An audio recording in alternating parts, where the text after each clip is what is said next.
This is a presentation on W.E.B. Du Bois by Whitney Gwynn.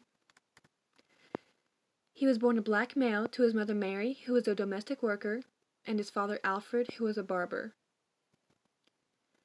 In his early life, he was born and raised in Great Barrington, Massachusetts, when eventually his father left him and his mother, and she eventually died when he was only 16 years old, but encouraged him to pursue an education. He was the first black graduate of Fisk University in 1888 in Nashville, Tennessee. Then he went to Harvard and became the first black PhD graduate in 1895. He was passionate about civil liberties, civil rights, and sociology.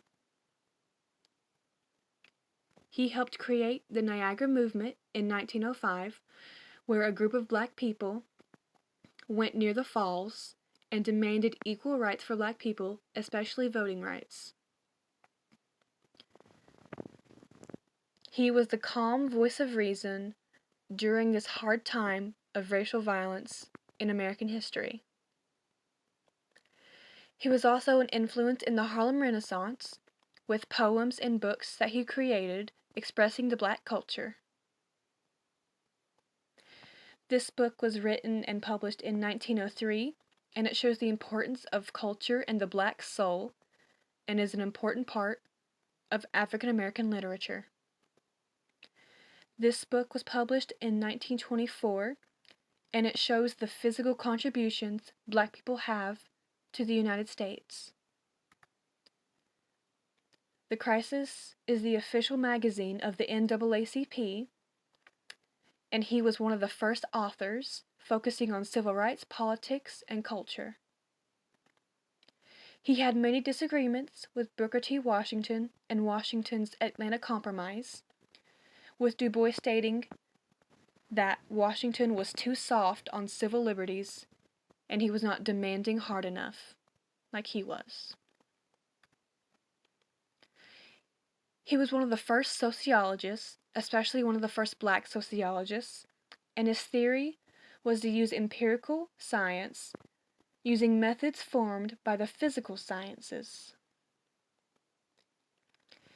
He was one of the founders of the NAACP,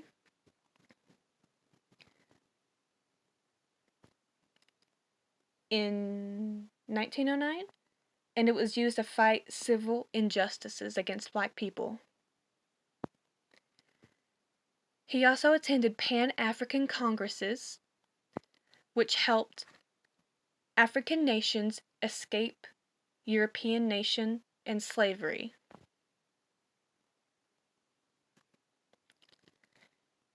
He received a Lenin Peace Prize,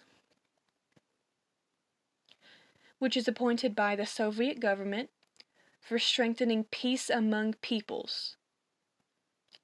He received it in 1960 for strengthening peace among nations. He received the Spingarn Medal, which is contributed by the NAACP for his work in the Pan-African Congresses he attended.